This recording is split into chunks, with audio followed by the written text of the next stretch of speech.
मी सर्वप्रथम आपल्या मीरा भाईंदर शहराच्या सर्व नागरिकांना महाराष्ट्र दिनाच्या हार्दिक हार्दिक शुभेच्छा देत आहे. त्याचबरोबर आज आंतरराष्ट्रीय कामगार दिवस सुद्धा आहे.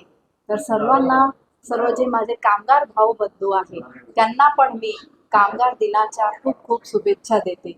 त्याचबरोबर आपल्या हा दिवस मराठी अस्मिताचा, गौरवचा आणि एकताचा दिवस आहे. आणि आज आपण बघितला की पूर्ण मीरा भाईंदरमध्ये हा दिवस खूपच गौरवाने साजरा करत आहात सर्व नागरिक. आणि आपल्या मीरा भाईंदरच्या महानगरपालिका इमारतीच्या खाली पण आपण हा दिवस खूपच अ, अ, अ, उत्सुकाने साजरा केलेला आहे.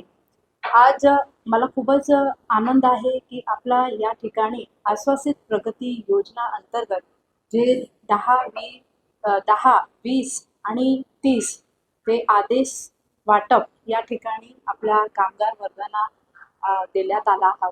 मी सर्व हे कामगार बंधूंना पण शुभेच्छा देत आहे, त्यांच्या भविष्याची सुद्धा शुभेच्छा देत आहे. आणि आज आपण बघितलं की सर्व खूपच चांगलं वातावरण आहे या ठिकाणी. सर्व नगरसेवक आपले उपमहापौर किशोर पाटील जी, आयुक्त साहेब सर्व या ठिकाणी खूपच उत्सुकताने आपला महाराष्ट्र दिवस साजरा करताना एक खूपच आनंदाचा हा दिवस आपण हा ठिकाणी साजरा केलेला आहे. मी सर्वांना परत एकदा मराठी भाषाचा जे गौरव आहे आणि जे अस्मिता आहे ते आपल्याला आपली पिढी पर्यंत पोचवायला पाहिजे. आणि हा दिवस हे खूपच अगत्याचा असून मी सर्वांना परत एकदा 1 मे महाराष्ट्र दिनाच्या हार्दिक हार्दिक शुभेच्छा देत आहे. धन्यवाद. जय हिंद, जय महाराष्ट्र.